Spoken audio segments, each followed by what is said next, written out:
bem-vindos à terceira sessão do segundo ciclo do Projeto Músivos. Esta noite temos connosco o professor Christopher Bockmann, uma referência tanto na criação como na pedagogia da composição em Portugal. Basta dizer 22 anos na Escola Superior de Música de Lisboa e neste momento já 12 na Escola de Música de Évora. Acompanhado pela Ana Teles, também da Escola de Música de Évora, Escola Superior de Évora, uma pianista de referência no repertório de música contemporânea em Portugal. Vou-lhes passar a palavra. Professor Bockmann, boa noite. Boa noite. Não sei se posso ser eu a começar o diálogo, mas eu, antes de mais, gostaria de agradecer à Associação Portuguesa de Compositores e, muito especialmente, ao professor Bockmann por ter indicado o meu nome para estar aqui consigo, porque, como sabe, tenho o maior prazer em trabalhar a sua música desde há vários anos que eu faço e, portanto, é mesmo um grande prazer estar aqui e podermos, no fundo, tentar desvendar algumas dos segredos da sua música aqui com esta plateia. Eu também, da minha parte, agradeço muito também à Associação Portuguesa de Compositores e agradeço igualmente à Ana Teles por ter aceito este desafio. Ela já toca esta peça há algum tempo e é uma oportunidade de mais umas pessoas ouvirem a maravilhosa interpretação que ela tem desenvolvido ao longo dos anos desta peça. Eu agradeço as suas palavras, mas enfim, o que importa aqui para mim é, no fundo, conversarmos um bocadinho sobre a música e depois, com certeza, que eu tentarei dar o meu melhor para torná-la perceptível, não só do ponto de vista da palavra e da nossa discussão, mas na prática, que é aquilo que na realidade me interessa. Professor Bockmann, se calhar, antes de entrarmos em profundidade no Essay 8, talvez pudesse falar-nos um pouco do conjunto dos essays, porque este não é o único. Há várias peças que têm o nome Essay, há toda uma sequência, cada uma delas para um instrumento diferente, e acho que seria importante talvez explicitar as razões que o levaram a compor esta série de obras. Claro. Não, é uma série de obras, de facto, que comecei em 1980. O primeiro essay foi escrito em salvo erro, em janeiro de 1980, para trombone solo. E de lá para cá surgiu a ideia de fazer peças para instrumentos diferentes, todas as quais não é suposto, quer dizer, eles são quase todos difíceis de tocar, mas a ideia não é serem peças virtuosísticas, são peças que exploram o instrumento e em grande parte, cujo discurso musical se baseia sobre a maneira em que o instrumento funciona. Portanto, o essay de trombone, que agora, proximamente, espero que vão ter a oportunidade, o público em geral vai ter a oportunidade de ouvir uma nova interpretação excelente que vai surgir do Ricardo Pereira, será? Ricardo Pereira, acho que é assim que se chama. Mas excelente. E há outras coisas. Esse trombone trabalha bastante certos tipos de glissando, maneiras de fazer um glissando e depois apanhar um outro harmónico noutra parte da vara. O violino também, o Essay 3 para violino faz coisas semelhantes. O Essay 4 para harpa foi uma influência. A maneira em que a harpa funciona com um pedal para todas as oitavas da mesma nota, que é uma coisa que, de certa forma, entra um bocado em conflito com a minha maneira de compor, mas obrigou-me a repensar certos aspectos da minha técnica e foi muito salutar neste sentido.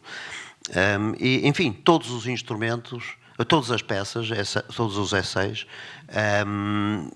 começam com o instrumento como um ponto de partida, como com certeza a Ana vai focar daqui a pouco sobre a peça para piano, o número 8. Neste momento, no ano passado, acabei o essay número 19, que é para a flauta, e já está a ser planeado o essay 20, provavelmente para este verão, não sei, depende.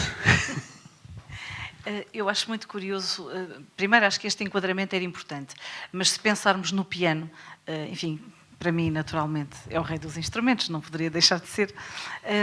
É muito curiosa a posição que este SA8 ocupa na sua produção pianística, porque, na verdade, pelas minhas contas, e também o professor não me contradisse, portanto deve estar de acordo, é de facto o instrumento para o qual o professor Bockmann escreveu mais obras solistas. E para além de uma participação muito extensa em obras de música de câmara e outras. E esta obra vem surgir após uma série de fases, desde os seus estudos até 81, até 91, quando surge este essay, há toda uma maturação da linguagem que se vai fazendo e que vai passando por diferentes etapas até chegarmos aqui. E eu sinto que, do ponto de vista da escrita pianística, é muito verdade aquilo que o professor Bockmann diz, ou seja, que o ponto de partida desta obra é efetivamente o instrumento. Na minha leitura do conjunto das obras, de facto, o essay faz como se fosse um ponto de situação daquilo que eram os recursos de escrita instrumental que o professor Bockmann vinha destilando ao longo dos anos até aí. Sim. Enfim, o piano é um instrumento que sempre me fascinou. Não é um instrumento que... Enfim, eu acho que toda a gente estuda o piano um bocadinho, mas nunca cheguei propriamente a estudar o piano como deve ser. Desenrasquei-me ao piano. É a melhor maneira de o dizer. Eu tocava violoncelo, é um instrumento que eu conheço realmente de fundo. É difícil, e mesmo hoje em dia é difícil olhar para uma partitura de violoncelo sem pensar na dedilhação que eu iria utilizar neste ou naquele momento. Mas, curiosamente, escrevi relativamente pouco para o instrumento que melhor tocava. Escrevi muito mais para violino solo. De certa forma, acho que é interessante porque a pessoa, quando o próprio toca muito bem um instrumento, tem o perigo de cair naqueles facilitismos técnicos que são idiomatismos, mas idiomatismos ditados pelos dedos e não pelo cérebro, pela composição. Portanto, o piano é um instrumento que eu acho que percebo bem o seu funcionamento. É um instrumento que não toco muito bem, mas desenrasco-me, e daí o fascínio está a voltar a escrever para piano. De facto, escrevi muita música ao longo dos anos, de vários tipos diferentes, para este instrumento, sim.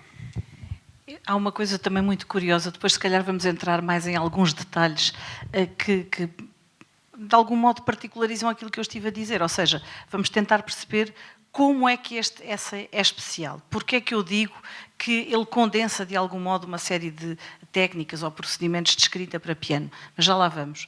Antes disso há um lado emocional que para mim também é muito importante, que tem a ver com a nossa identificação emocional com a peça quando a tocamos ou quando a ouvimos. E esta peça, para mim, tem duas coisas que eu acho extraordinárias. Ela, no fundo, efetua um percurso entre uma e outra. No início, nós temos aquilo que eu identifico como sendo uma explosão de energia. E eu não vos sei dizer se é energia positiva ou negativa, sei dizer... Quer dizer, não sei dizer, na verdade. Eu sinto uma energia muito forte quando toco o início do essay e sinto que esse início é como se fosse uma cápsula, um condensado de energia. Essa energia depois vai, de algum modo, respirando para as secções seguintes do essay, até chegarmos ao final num ambiente de grande calma e de uma poesia extraordinária. Portanto, eu sinto o oposto e sinto que há contrastes muito grandes, embora haja uma linguagem que é muito una e que é muito consistente ao longo de toda a peça. Pois, eu espero, quer dizer, interessa-me de facto, acima de tudo, o discurso musical. Isto parece... talvez um pouco estranho às vezes, mas eu gosto, e como vão observar nesta peça também, de aproveitar muitas das técnicas mais contemporâneas de utilizar os instrumentos. Não é? Acabo, no essay para flauta, acabo de utilizar muitos multifónicos na flauta e quartos de tom e outras coisas.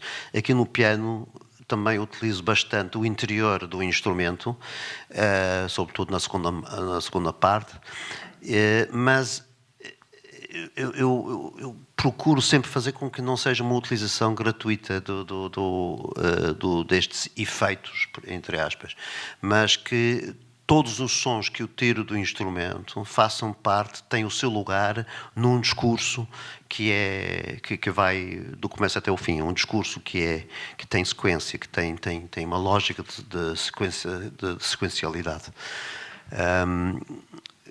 Portanto, perante muitas peças que eu ouvi ao longo dos anos, sobretudo nos anos 60 e 70, foi uma grande moda de escrever peças que eram praticamente catálogos de efeitos dos instrumentos e pouco mais.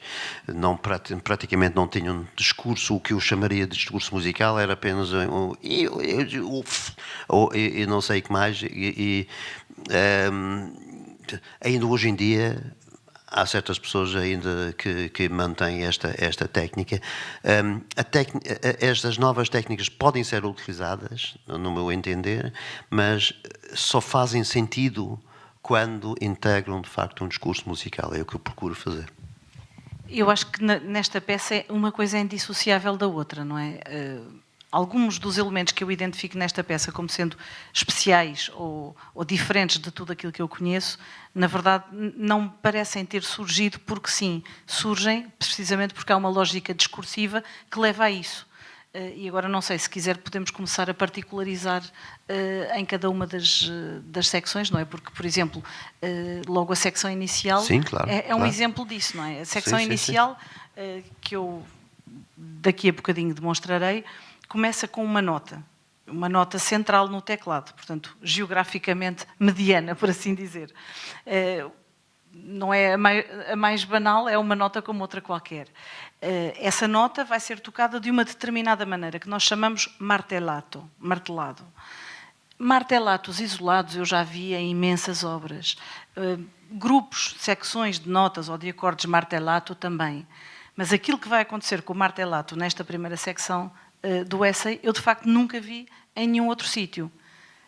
À medida que esta nota se vai desenvolvendo em motivos que passam a ser de 3 notas, de 4 notas, de 6 notas, de 8 notas, enfim, de uma página inteira, nós vamos estar a fazer uma utilização extensíssima do martelato, que é o que dá aquela tal energia de que eu falava há pouco, mas na verdade isso decorre do desenvolvimento do próprio material. Claro, claro. Como a Ana referiu agora, começa com uma nota centralíssima do piano, é um dó sustenido, que se ouve uma só vez. E depois é que o dó sustenido passa para uma outra e volta ao dó sustenido. São 3 notas.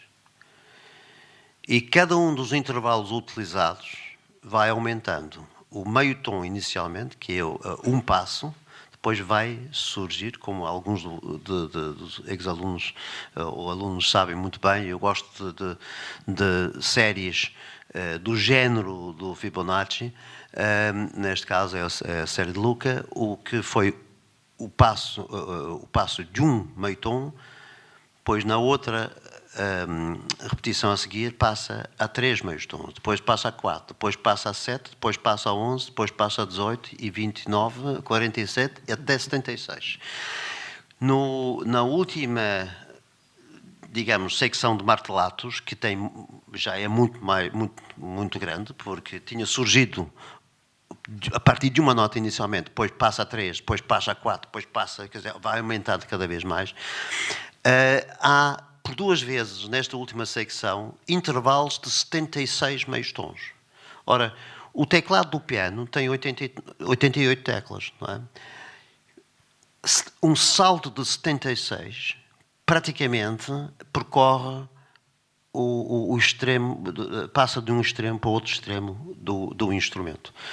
Portanto, o que eu gosto desta ideia é que eu estou a utilizar a totalidade do registro do instrumento, não apenas porque seria bonito ter uma nota neste registro, não porque é um mi bemol que eu posso colocar em qualquer oitava, mas não, tem que ser aquele mi bemol, naquele sítio, exatamente naquele momento, naquela parte do teclado. Está lá no agudo e dá um salto de 76 meios tons, pumba, lá para baixo.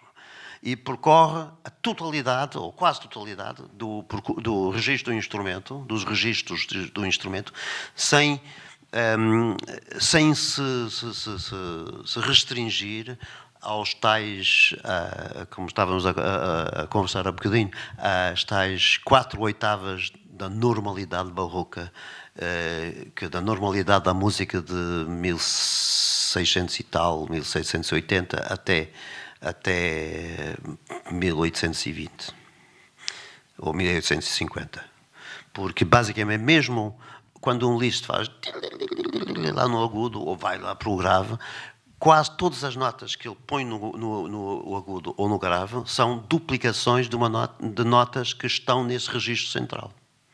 Duplicações para baixo ou duplicações para cima. Não é?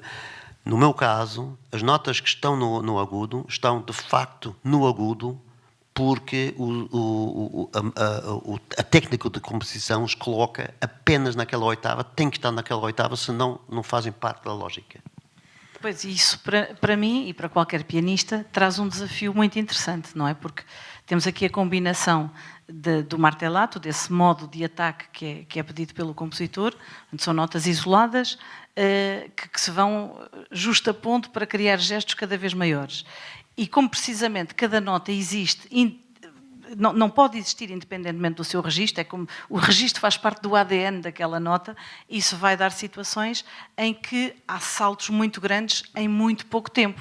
Não é? Exatamente. Se calhar, de uma fusa, que é um valor curtíssimo, para a seguinte nós demos um salto que abarca todo o teclado. Acontece que, ainda por cima aqui, o professor Bockmann pede-me para utilizar apenas um dedo de cada mão. Portanto, para aqueles que não são músicos podem pensar um pouco nos martelinhos, mas o que é facto é que já de si é um desafio muito grande tentarmos fazer este tecido com um dedo de cada mão alternado. Mas então, quando temos esses grandes saltos, claro que o desafio se torna muito mais intenso, não é? E há outro elemento também, já agora, se me permite acrescentar, de escrita pianística, que eu gostava de vos fazer notar. O piano de concerto que nós utilizamos hoje em dia tem 3 pedais. Na música contemporânea é muito frequente utilizarem-se os 3.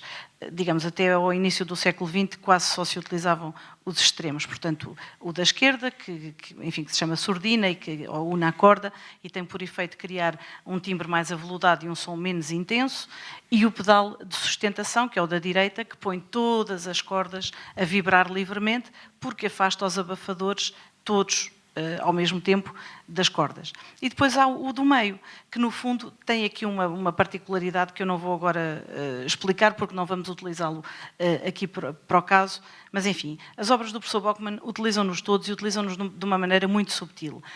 Aqui, em particular, temos uma utilização que se chama after pedaling, o que quer dizer que entre cada um destes gestos, não é? O primeiro que só tem uma nota, o segundo que tem 3, o terceiro que tem 4, etc., vai haver um som prolongado, uma nota prolongada. Mas essa nota tem uma espécie de som fantasma, porque esse som é gerado pelo tal after pedaling. Ou seja, eu toco uma nota muito curta e só ponho o pedal depois de ter tocado essa nota. O que quer dizer que eu já só vou apanhar um bocadinho da ressonância dessa nota. Exato. E, portanto, nós temos aqui uma espécie de positivo e negativo, como se estivéssemos a utilizar um som que é muito real, é muito presente, é muito material, é muito mãos na massa, literalmente, e depois um som que é muito etéreo e que vai separar estes grandes grupos. Exato. Bom, se calhar vou passar aos atos e mostrar a primeira secção. O que é que acha? Acho que sim. Porque senão é muita palavra e às tantas nós com a música falamos melhor.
Agora, o que eu acho que seria interessante era, antes de ouvirmos o que é que vem a seguir, tentarmos perceber o que é comum entre as diferentes secções, pelo menos entre as 3 primeiras, porque, na verdade, o que é diferente vocês vão perceber lindamente. Não há nada como isto. Isto nunca mais vai aparecer. O que é comum tem muito a ver com o sistema de composição, que neste caso é baseado na série de Luca, como já disse, não é? Os mesmos princípios, os mesmos números vão ser utilizados tanto na secção 2 como na secção 3 de modos diferentes e vão provocar também... Eu estou a querer provocar o professor Bockmann para ele explicar a composição e depois eu tento traduzir quais são as implicações dessa metodologia para a escrita pianística, não é? Sim, senhor. Não, é que eu tenho muita ideia de que, isto por experiência própria, é que cada intervalo tem como se fosse um sabor, ou um perfume, não é? E o perfume de cada intervalo é diferente do perfume do outro. Se uma maneira de realmente caracterizar qualquer música é exagerar, quer dizer, aumentar o número a frequência com que um intervalo aparece e diminuir a frequência com que o outro intervalo aparece. Às vezes, diminuir até à exclusão de certos intervalos. Por exemplo, a série de Luca começa 1, 3, 4, 7, 11. O que, traduzido em termos de intervalos, é o meio tom, não é? Eu até posso, se me permite, o meio tom, não é? O intervalo de 3 meios tons, o intervalo de 4 meios tons, intervalo de 7 meios tons, intervalo de 11 meios tons, não é? E por aí afora. Intervalo de 18 meios tons, que é daqui para cá, não é? Estes são os intervalos que caracterizam, que dão o sabor à peça, não é? Há outros intervalos, como o intervalo 5, que é a quarta aumentada, a quarta perfeita, ou o intervalo 9, que é a sexta maior, que praticamente não se encontram de todo na peça, não é? Porque não condizem com os sabores dos outros. Não é? É que, como também não vamos comer um doce de abóbora com bacalhau com natas, quer dizer, aquilo, enfim, não é? Há certas coisas que não condizem, mas há certas coisas que depois contrastam bem. Tudo, na realidade, com esta maneira de compor, tudo é possível. Tudo é possível. Também é possível servir o doce de abóbora com bacalhau com natas. E, em determinado momento, pode ser que aquele conjunto de sabores, até por alguma razão, ligeiramente esquisita talvez, até sabe bem. Tudo é possível, mas existe uma hierarquia do que é mais... O que é que mais normalmente caracteriza e o que menos normalmente caracteriza. Eu gosto de dizer que, enfim, o que é que caracteriza um determinado sítio? O que é que caracteriza o Alentejo? Enfim, as planícies e os sobreiros, as oliveiras, coisas assim. O que não quer dizer que é só isto que acontece no Alentejo. Também existem, sei lá, um armazém um bocadinho feio. Felizmente, não é isso que caracteriza com maior frequência. Mas, às vezes, precisamente este armazém mais feio pode ter alguma importância para a zona. Não é? Portanto, é uma exceção, mas é uma exceção que cumpre uma certa função dentro de um determinado contexto. E assim com os intervalos que eu utilizo. Não sei, eu não quero, enfim, fazer agora uma aula de culinária, mas eu espero que assim percebe mais ou menos aonde é que quero chegar com esta ideia. E, na realidade, nesta primeira secção, o tal martelato, de facto, os únicos intervalos que se ouvem são 1, 3, 4, 11, 18, 29, 47 e 76. São só estes intervalos. Não há outros. Não há. Estes outros intervalos depois são colocados noutros contextos logo a seguir. São os mesmos intervalos que agora soam, não sei, com outra maneira de tocar, em outros conjuntos, às vezes em simultâneo, etc. Sim, e, por exemplo, na segunda secção temos alguns desses intervalos separados por outros desses intervalos, não é? Exatamente. Logo no início há, já não me recordo exatamente, eu acho que é um intervalo de 1 em cima e um intervalo de 1 em baixo, com um intervalo de 47 ao meio. Lá estão... 76. 76, ok. Talvez, exatamente. Aí. E depois a seguir aquilo vai aumentando e diminuindo, o intervalo do meio vai diminuindo, de 76 para 47 para 29 para 18, e o intervalo de cima e de baixo vai aumentando, de 1 para 3 para 4 para 7. Talvez possa fazer a sequência. Faz favor.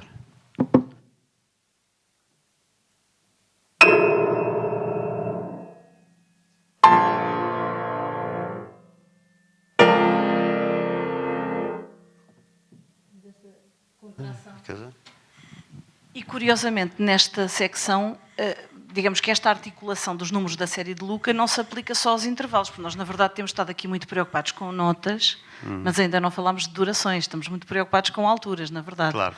Mas se eu posso permitir-me explicar, até para aqueles que não são músicos, nós, na verdade, quando falamos dos números da série de Luca, estamos a traduzi-los em duas coisas. Do ponto de vista das alturas, na unidade mínima, que é o meio tom. Não é? Neste caso, sim. Neste caso, o intervalo 1, que é o meio tom. No caso das durações, neste caso estamos a falar de fusas, que é um intervalo também, digamos, um valor muito curto e que serve aqui como unidade mínima, não é? O número é aplicado sempre à unidade e depende do contexto qual é a unidade. Neste caso, como é um piano, a unidade tem que ser meio tom. Se fosse um instrumento de cordas, podia ser um quarto tom, por exemplo. Neste caso, nesta secção, a unidade de tempo é a fusa, mas podia ser a semicolcheia, podia ser a colcheia, podia ser a semínima, qualquer unidade.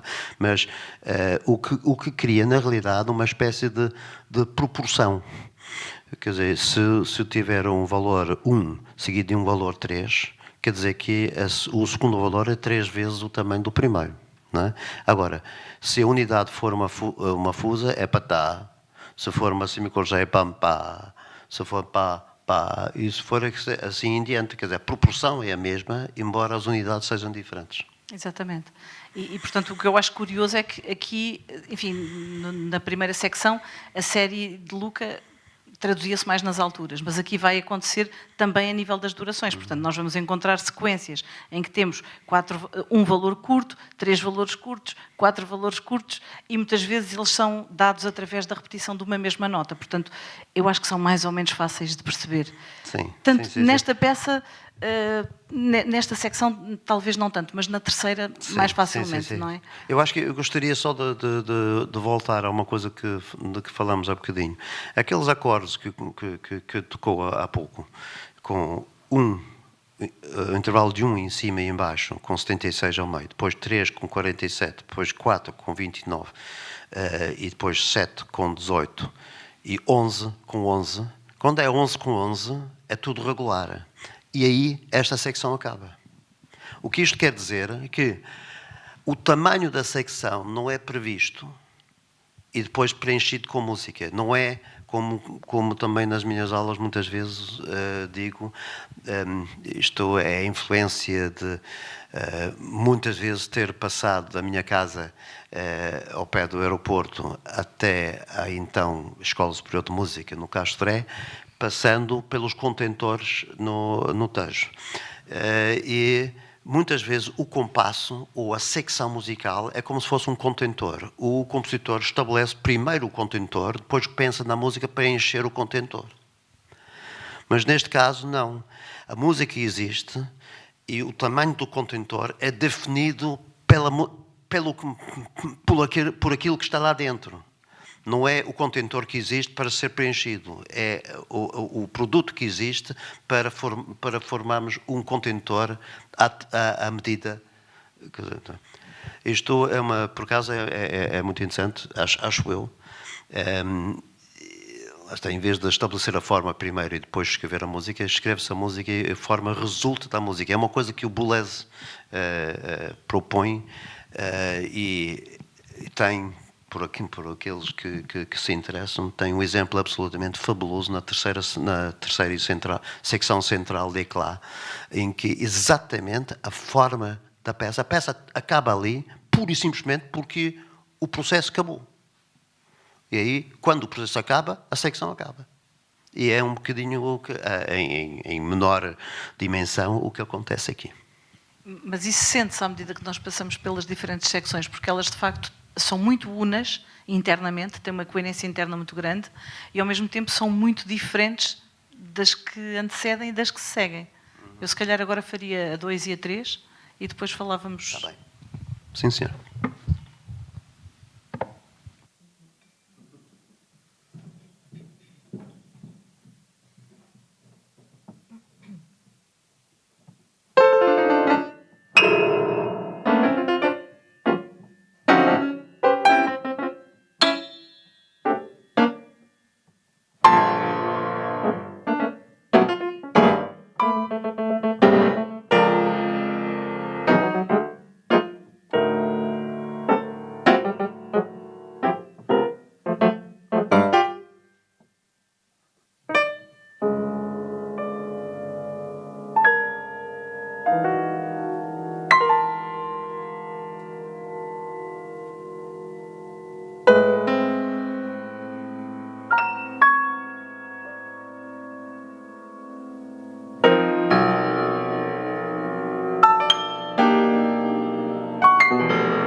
E lá está, temos estas notas repetidas a aparecerem, sempre com os tais números, etc. E agora vamos entrar num momento muito especial. Eu não sei se vou deixar o professor Bockmann falar primeiro ou se falo eu, porque eu adoro a 4ª secção desta peça e a 5ª também. Aliás, eu gosto muito desta peça. Relativamente à 4ª há muito para dizer, porque na verdade nós entramos aqui numa zona muito contemplativa e entramos numa zona que do ponto de vista pianístico é muitíssimo interessante. Por uma razão especial, porque aqui vai haver um verdadeiro diálogo entre o teclado e as cordas no interior do piano. Enfim, isto acontece, há precedentes, etc. Muitas vezes o diálogo pode ser mais pontual ou pode ter a ver mais com efeitos que se conseguem criar nas cordas e que não se criam no teclado. Estou a imaginar arranhar o cobre dos bordões e, portanto, fazer um efeito um pouco percussivo e tantos outros, pizzicati, etc. Aqui há uma coisa muito especial que se vai passar, que é esta.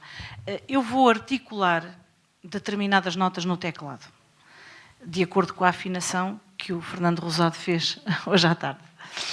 E depois vou à procura das mesmas notas noutras cordas.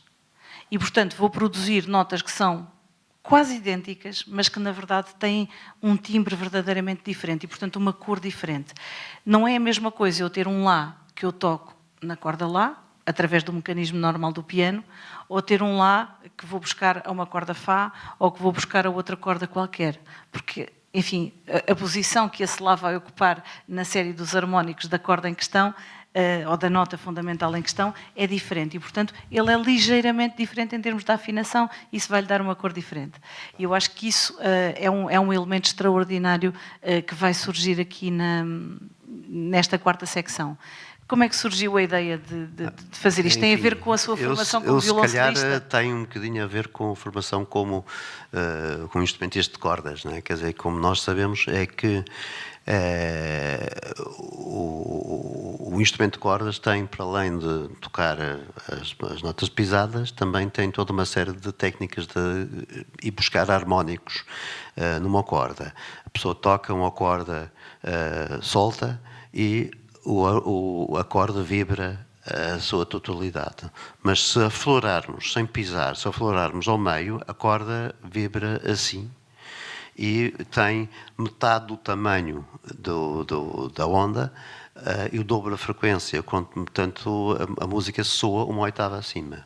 Se tocarmos a 1/3, aquilo soa a 12 meios tons acima, a uma oitava e meia acima. A 1/4, duas oitavas acima. Se tocarmos a 1/5, aquilo soa 2 oitavas e mais uma terceira maior acima. É a quinta nota da série dos harmónicos. Ora, como nós sabemos, o piano de hoje em dia é afinado com temperamento de igualdade. Todos os meios tons são do mesmo tamanho. Se não fosse assim, a minha própria técnica de composição não faria, de facto, não faria sentido nenhum. Tem que ser o temperado. Mas, para poder conseguir o temperamento, algumas das notas tinham que ser ligeirissimamente distorcidos, por comparação com a produção natural destes instrumentos. E o que esta peça de facto explora é a diferençazinha entre a nota temperada, um Lá, por exemplo, temperado, um Lá no teclado, e um Lá que é o quinto harmónico da corda Fá, que é um pouco abaixo da nota do temperado do piano, tal como a terceira harmónica seria um pouco acima portanto, há sempre estas pequeníssimas diferenças, e isto que vou explorando, de certa forma, nesta peça. Mas o que é interessante é que as pessoas pensam que, enfim, utilizar o piano é pizzicato, é arranhar e tocar com baquetas de tímpano, não sei o quê. Aqui faço relativamente pouco deste tipo de coisa. Eu tiro muito mais os harmónicos do piano. Que é uma grande riqueza relativamente pouco explorado, acho eu. O que me deu a ideia foi, em parte, o facto de ter sido formado como violoncista, mas também, em parte, pelo facto de ter sido aluno do Robert Sherlock Johnson na Universidade de Oxford, que é ele próprio um excelente pianista, e tocava a música de Messiaen, principalmente Messiaen, de Boulez e bastante de Liszt, eu acho que é de Alcan também, já agora, e a música do próprio. E ele próprio utiliza precisamente o interior do piano desta forma também, tirando harmónicos. Não de uma maneira tão exaustiva como eu faço nesta peça, por acaso. Mas é uma forma muito subtil de criar uma cor diferente para cada nota, na verdade. E de fazer dialogar essas nuances. Exatamente, porque não só a afinação é ligeiramente diferente, como a qualidade sonora evidentemente é que é diferente.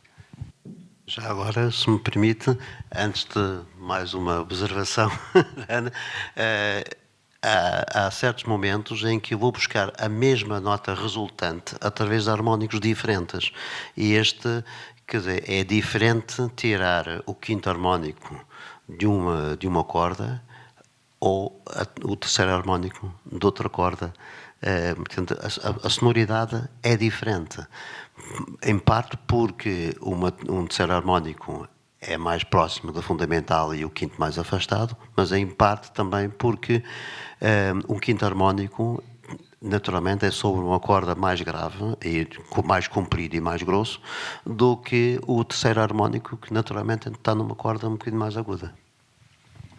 E é isso que também faz a riqueza tímbrica da peça, não é? Porque nós não estamos só a dialogar entre uma nota no interior do piano e uma nota no teclado, estamos, no fundo, a dialogar com várias versões da mesma nota, que não é bem a mesma, mas, enfim, tem o mesmo nome, por assim dizer.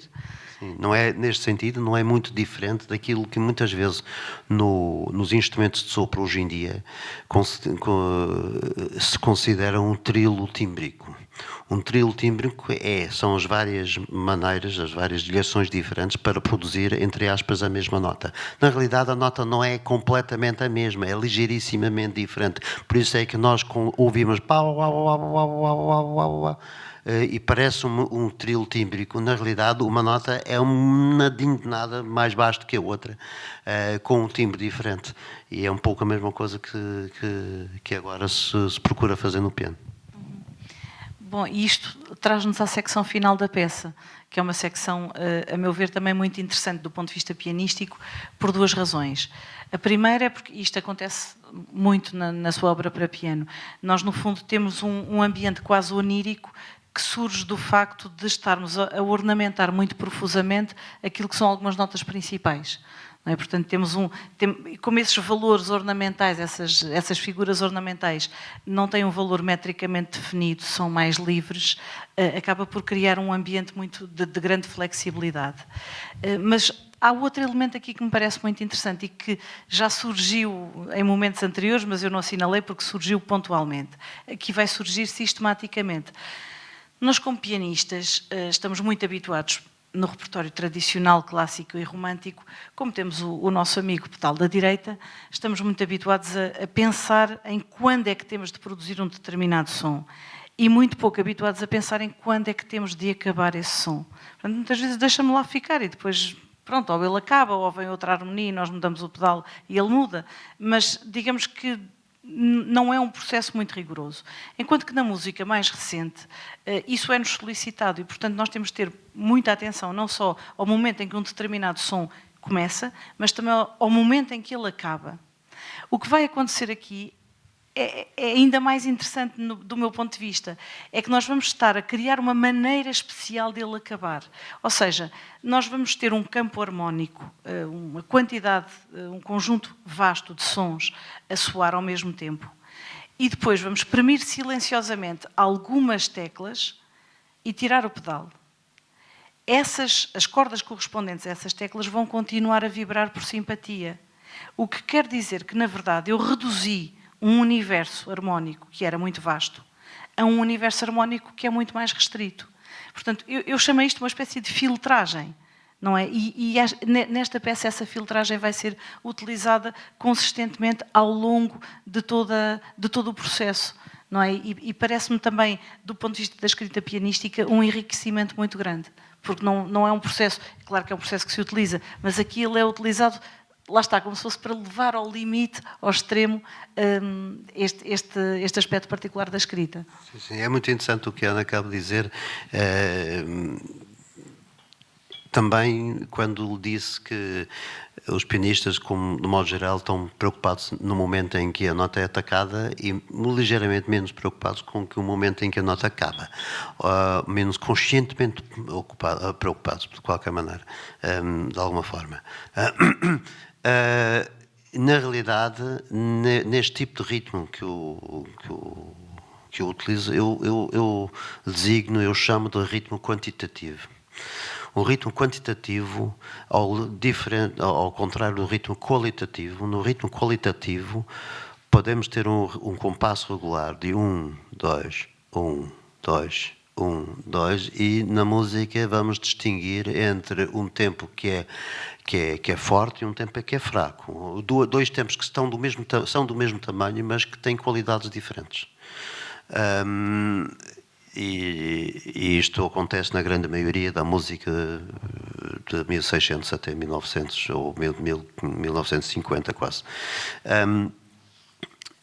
Na música quantitativa estamos preocupados com o tamanho de um espaço de tempo e o tamanho de outro espaço de tempo a seguir e naturalmente a proporção que existe entre o tamanho do primeiro espaço e o segundo espaço. Pode ser, lá está, como o exemplo que eu dei há bocadinho, o 1 e o 3, o segundo momento é 3 vezes o tamanho do primeiro. Agora, só vai ser 3 vezes o tamanho do primeiro se o pianista tiver o cuidado de acabar exatamente naquele momento, senão a proporção não é aquela. Portanto, isto é interessante. Muito para além também daquilo que a Ana referiu há pouco, que é aquela filtragem de sons através das teclas tocadas sem som. Ainda há mais um elemento de que eu gosto, enfim, eu gosto e aproveito em muitas outras peças também, mas de que se vê, eu não digo o protótipo, porque eu já tinha utilizado anteriormente, mas que se vê mais desenvolvido noutras peças a seguir, que é os ornamentos, que são muitas vezes notas rápidas, antes de outras notas que são outros acordes que são mais prolongados. Estas notas rápidas não são grupos de notas todos para cima ou todos para baixo. Mas tem muitas vezes patatiti, né? Agora patatati, patatata, tem um determinado contorno. Este contorno é algo que nos dá um elemento de interesse, independentemente da nota propriamente dita utilizada. O contorno, até mesmo uma pessoa que não tem grande ouvido, digamos, para a música, consegue apanhar um contorno com relativa facilidade. Uma nota que é central, nota grave, uma nota menos grave é uma nota muito aguda. Ou outros contornos. E isto, através da ornamentação, eu acho que acho que é uma ornamentação que não é apenas o arpejar para cima ou arpejar para baixo, mas é algo que traz mais um elemento de conteúdo, de facto, a esta peça. Portanto, a própria ornamentação é feita de modo a transmitir um certo conteúdo. Vou então tocar aqui a quinta secção.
Se permite também um pequeno comentário, quando esteve a tocar, lembrei-me de uma frase fabulosa que o Poulenc, que é um compositor que, enfim, cuja música a minha tem muito pouco em comum, mas que é uma pessoa, foi grande músico e respeitável.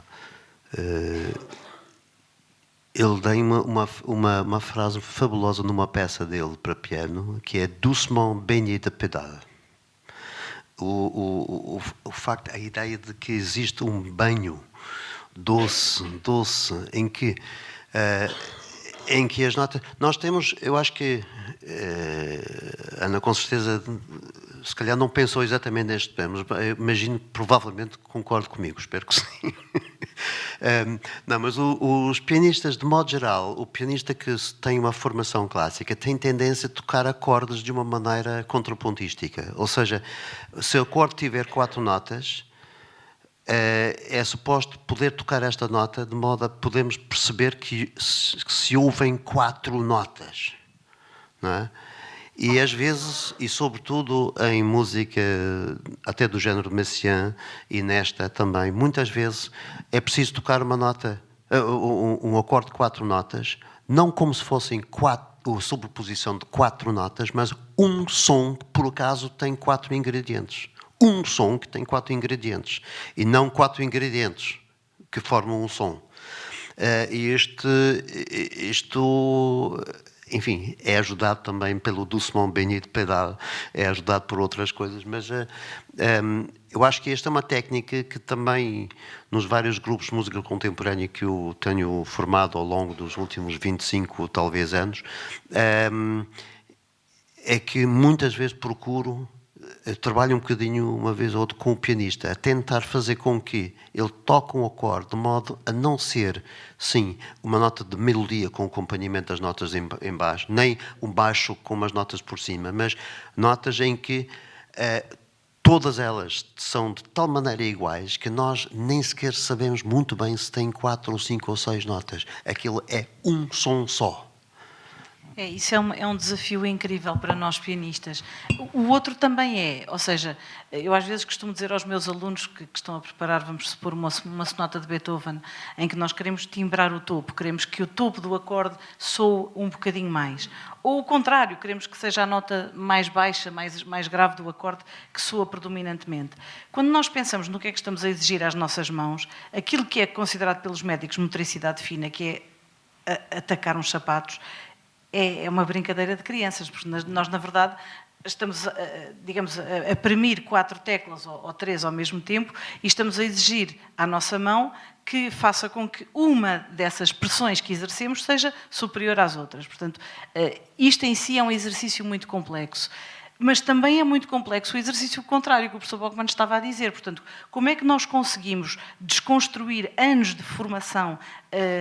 Na verdade, as coisas não são contraditórias, porque quem consegue controlar bem a mão para fazer o exercício que eu estive a explicitar anteriormente, também consegue dar uma ordem, num momento específico, para atacar 3 notas ou 4 ao mesmo tempo, simultaneamente, com a mesma pressão, de forma, ou às vezes até tem de fazer algum ajuste, não é? Porque se num determinado piano as notas que estão em baixo soam mais naturalmente do que as que estão em cima, nós temos de fazer o ajuste para que o produto global seja uniforme. Isto, de facto, é um desafio muito grande, mas é algo que se trabalha e que se trabalha diariamente. Mas, de facto, quando conseguimos, e sente-se muito bem a diferença, quer dizer, não pode haver nenhuma desincronia, não pode haver nenhum ataque que seja um ligeirissimamente depois do outro, porque, mesmo que não se perceba que é depois, percebe-se que há vários ingredientes dentro do acorde. Portanto, a simultaneidade, sem dúvida nenhuma, que é um dos ingredientes principais dessa equação, e o outro ingrediente, naturalmente, é controlarmos a pressão dos dedos, mas em função do teclado, que todo ele é irregular, como sabem, a nossa mão também é irregular, portanto, isto é uma equação complicada, mas, de facto, dosear a pressão dos dedos e atacar em simultâneo são, sem dúvida nenhuma, digamos, os objetivos que nós temos de tentar atingir para conseguir isso. E quando conseguimos, de facto, soa muitíssimo bem no seu contexto. Agora, não sei se tem mais alguma questão que não tenhamos abordado, ou então, se calhar, podíamos abrir espaço a perguntas, não é? Porque acho que sim, já falámos muito. Sim. e se calhar há interrogações da vossa parte. Enfim, nós estamos aqui a monopolizar o discurso indecentemente há muito tempo.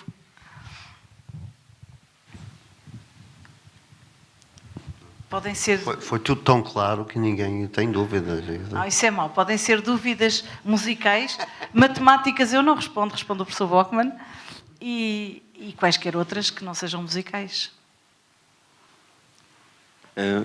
Então eu se calhar coloco uma questão. Boa noite, muito obrigado.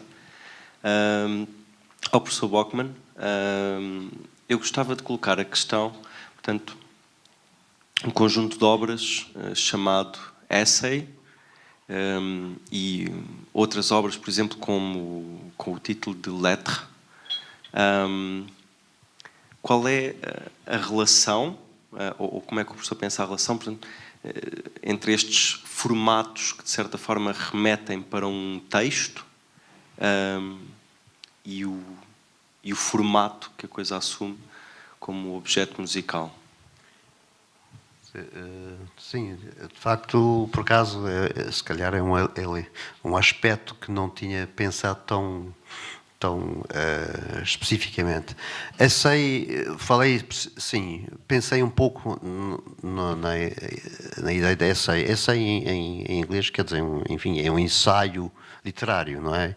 Ensaio pode ser até de certa forma uma análise de literatura, pode abordar uma determinada problemática, e não é um short story, não é um romance, não é uma fábula, não é um poema, é um estudo sobre. E neste sentido os essays, de facto, acho que, como tentei dizer lá ao princípio, de facto cumprem mais ou menos este formato. O letter, que sim, por acaso não tinha tanto pensado em termos de semelhanças com uma forma literária de letter. Os letters que eu tenho até agora também é uma série, até agora são 6, são todos para piano também. São peças em que eu pego, são todos letters a outros compositores, amigos ou conhecidos, enfim, pessoas, amigos, basicamente, amigos. É mais uma questão pessoal. O primeiro letter foi dedicado ao Ricardo Takuchian, que é um compositor carioca, que esteve aqui há muitos anos atrás a dar uma palestra na Escola Superior de Música, explicar um determinado sistema que ele tem, ou tinha na altura, pelo menos, para compor. E baseava-se num determinado acorde que tinha determinadas notas, assim, num esquema assim. E eu peguei no acorde dele e desenvolvi as coisas à minha maneira. Portanto, é o que eu considero, de certa forma, uma versão moderna de variações sobre um tema do outro. Não é? Tema e variações sobre um tema de outro compositor. Fazer tema e variações com um tema que tem determinado tamanho e todas as variações têm o mesmo tamanho é uma coisa, quer dizer, um bocadinho ultrapassado. Já acho que poucas pessoas pensam em fazer uma coisa destas hoje em dia. Agora, pegar num ponto de partida que não é meu, mas é do outro compositor, e desenvolver este ponto e ver este ponto através dos meus óculos, não é?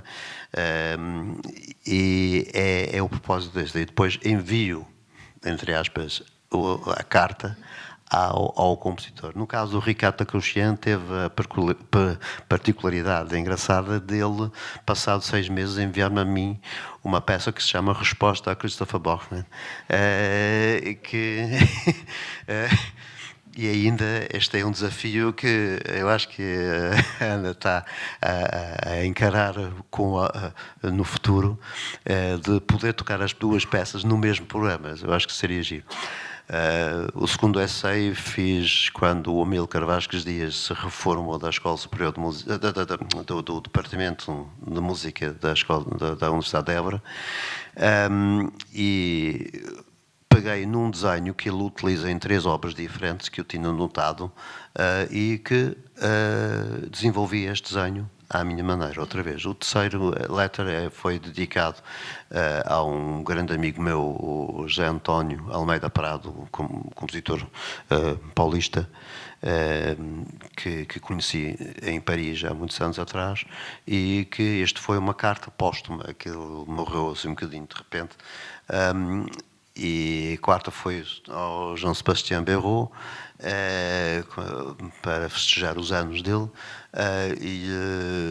o quinto foi ao António Pinho Vargas, também, para festejar os 65 anos dele. E o último foi ao Robert Saxton, que é uma peça para mão esquerda. O Robert Saxton é o professor de composição na Universidade de Oxford, com quem tenho tido agora recentemente algum contacto maior, e é uma pessoa muito simpática. Fomos os dois, eu tenho a sensação um pouco que fomos os dois, digamos, alunos principais do mesmo professor, portanto tenho um certo parentesco quase musical com ele, e é uma coisa que eu pretendo continuar, porque eu acho que é uma ideia muito interessante de, lá está, escrever coisas a partir de material de outras pessoas, mas desenvolvido não à maneira deles, mas à minha maneira. Bem, e ainda dentro das obras com títulos que remetem para formas literárias, há o monograph. Sim. O monograph, não é? Quer dizer, monograph é para piano, mas o monograph também é um pouco... A peça para piano monograph que foi escrita em 94, foi 94. É uma peça em que abordo de uma maneira consciente e mais aprofundado, aborda uma data de técnicas que eu tinha utilizado em várias obras diferentes mais ou menos na década anterior. E aí vou explorando conscientemente até que ponto é que eu posso empurrar determinado tipo de técnica. E este foi exatamente no monograph. Pode ser que um belo dia destes, já que o último monograph foi feito há quase 20 anos, 25 anos atrás, que eu faça um monograph 2 sobre as técnicas que tenho estado a utilizar mais recentemente, com o mesmo tipo de ideia. Agora já não vai ser um monograph, vai ser uma tese ou uma dissertação. Isto tem de evoluir. Mais perguntas? Estão todos tímidos. Como é que é possível? Pronto, então eu toco. Eu posso só dizer uma coisa que eu talvez tenha interesse. Eu vejo aí o Miguel que indicou algum interesse em abordar o essay para violoncelo. E como falamos há bocadinho, o essay para violoncelo é a única peça que eu tenho até agora que utiliza as unidades não só de meio tom, mas de várias unidades diferentes dentro da mesma peça. Há uma secção que tem unidades de quarto tom mesmo, em que estes números são aplicados à unidade de quarto tom. Há uma secção em que é aplicado ao meio tom, e até há uma secção um pouco mais lenta, lá mais para o fim, onde a mesma coisa se aplica à unidade de tom inteiro. Ou seja, a música fundamentalmente é uma música de tons inteiros. Depois há uns truquezinhos para fugir de demasiada igualdade, ou demasiada, enfim, para não ser chato, não é? Mas lá está, são aplicados a diferentes unidades de intervalo, tal como ritmicamente é sempre aplicado a diferentes unidades de ritmo, não é? Se bem que as unidades que quando trabalho a série de Luca, 1, 3, 4, 7, nomeadamente 1, 3, 4, as unidades que eu utilizo têm tendência de ser a colcheia, um quarto da colcheia, que é a fusa, o terço de uma colcheia, que é a tercina de semicolcheia, 3/4 da colcheia, que é uma colcheia com ponto, semicolcheia com ponto, e 4 tercinas, que é uma colcheia ligada a uma tercina a seguir. Portanto, são os valores que eu utilizo, entre os valores que eu utilizo também existem as proporções de 4 e 3 e de 1 e todas estas proporções. O que, quando começamos a utilizar estas proporções nas próprias unidades,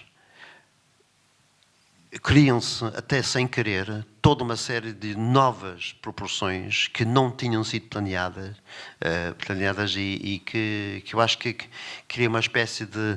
Quando de repente vejo-me a escrever coisas que são proporcionalmente perfeitas, enfim, isto de certa forma sinto um certo orgulho de estar a criar as coisas com proporção, lá está, correta, sem ter sido planeado. E isto fascina-me.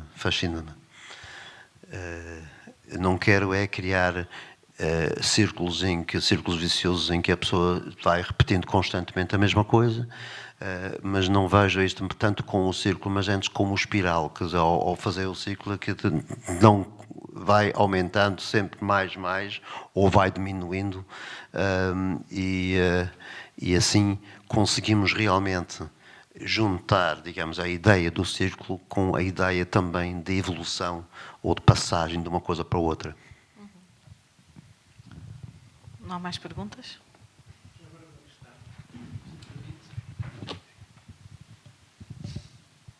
Boa noite, professor Cristófaro. Boa noite, professora Ana Teles.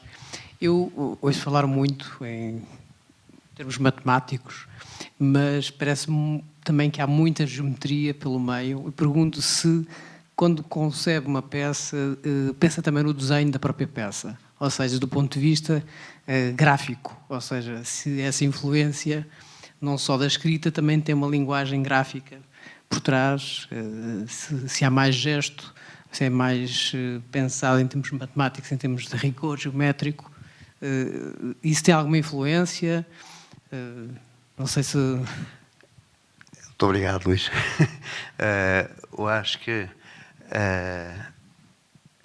sim, quer dizer, vou responder várias coisas. Para já, quando me diz que ouve falar muito de matemática, eu vou contrariar um bocadinho essa observação, porque se alguém me perguntar qual é a largura deste palco, como é que eu vou dizer? Eu vou dizer, são 6, 7 metros, talvez 8, não sei, eu não sou grande coisa nisto, mas é 7 metros. 7! É logo matemática. Não é matemática, são 7 metros, não é? Não é matemática. É 7, o facto de utilizar a palavra 7, ou no caso, não quer dizer que é matemática. E tal como quando eu digo que uma nota tem um valor 1 e um valor 3, eu queria uma proporção entre eles. De matemática, na realidade, há muito pouca coisa. É como se fosse uma sala que tem uma dimensão de 3 metros por 4. Se tenho a ideia de gráfico da ideia, quer dizer sim e não. Há uma coisa que fundamentalmente, acho eu, talvez na minha inocência no que diz respeito à parte gráfica, mas que é fundamentalmente diferente entre a música e lá está, e o cinema e o teatro, que são coisas que funcionam no tempo. Eu, quando ouço o primeiro som de uma coisa, estou ao princípio, mas passado 1 minuto, aprecio que foi 1 minuto por um lado, mas por outro lado, quando eu ouço o segundo minuto, posso não perceber que é exatamente o mesmo tamanho. Antes, pelo contrário, provavelmente, como aquilo vai numa dimensão temporal, o segundo minuto tem que ser de um tamanho diferente. Por isso é que eu considero sempre que o meio de o meio temporal de uma peça não está ao meio, não está a 50%, digamos. O meio, não, lá está, 50%, é outra vez matemática, peço desculpa, não é? Não, mas lá está, muitas vezes, por isso é que eu trabalho também muitas vezes com as proporções de ouro, que também eu sei que são utilizados no espaço, mas neste caso a aplicação da proporção de ouro em relação à música tem a ver com o facto que a nossa apreciação é cumulativa no tempo e o que eu ouço, mesmo ouvindo exatamente a mesma música 2 vezes em seguida, o que eu ouço, o que eu sinto ao fim do 2º minuto não é a mesma coisa que eu sinto ao fim do 1º minuto, apesar da música ser a mesma, porque entretanto já passou mais 1 minuto. E a audição nunca pode deixar de ser cumulativa. E daí a concepção de uma forma musical em termos geométricos tem que ser feito com uma certa... Não é? A paralelismo não é tão direto, acho eu. Mas eu já agora gostava de acrescentar uma coisa. Do ponto de vista gráfico, enfim, hoje em dia todos nós estamos habituados a ter a notação musical através de softwares informáticos e, portanto, a grande maioria dos compositores produzem automaticamente um texto informatizado. No caso concreto desta peça, eu continuo a utilizar o manuscrito do professor Bachmann e os manuscritos do professor Bachmann têm esta característica de serem extraordinariamente belos, diria eu, do ponto de vista gráfico. E, enfim, fica a sugestão. Eu penso que depois da interpretação qualquer pessoa poderá dar uma vista de olhos na partitura, que eu acho que, de facto, do ponto de vista caligráfico e do impacto gráfico que tem no papel, é muito bonita. Isto, sem dúvida, é uma coisa que sempre me fascinou. Eu não tenho absolutamente capacidade nenhuma de desenho, mas pôr uma coisa em termos de design de maneira clara no papel e fazer também corresponder o que está no papel tanto quanto possível ao som que esta indicação no papel designa, tem sido sempre um fascínio para mim. É uma coisa que eu adoro. E ao próprio tempo. Exatamente, é uma coisa que eu adoro fazer e muitas vezes que os softwares que se fazem, que se produzem hoje em dia, eu também, enfim... Eu, como era diretor da Escola Superior de Música, eu comecei a escrever ao computador muito tarde, só com 51 anos. Tudo o que eu escrevi até 2001 foi feito tudo à mão, primeiro. De lá para cá tenho-me habituado a utilizar o software, que geralmente acaba por criar uma partitura mais legível, no sentido de que todas as notas bolinhas são todas do mesmo tamanho e as hastes são todos paralelos, não sei o quê. O que o software hoje em dia não faz corretamente, ao meu ver, é fazer corresponder a duração da nota ao espaço que vem a seguir a nota. E eu escrevo a partitura, está lá toda a informação, depois levo imenso tempo a ajustar aquilo que o software nos dá. E mesmo hoje em dia, depois, mesmo tendo feito aquilo que eu penso que é uma revisão final, há sempre coisinhas depois que vão surgindo a seguir. Isto podia ter sido um bocadinho mais, um bocadinho menos.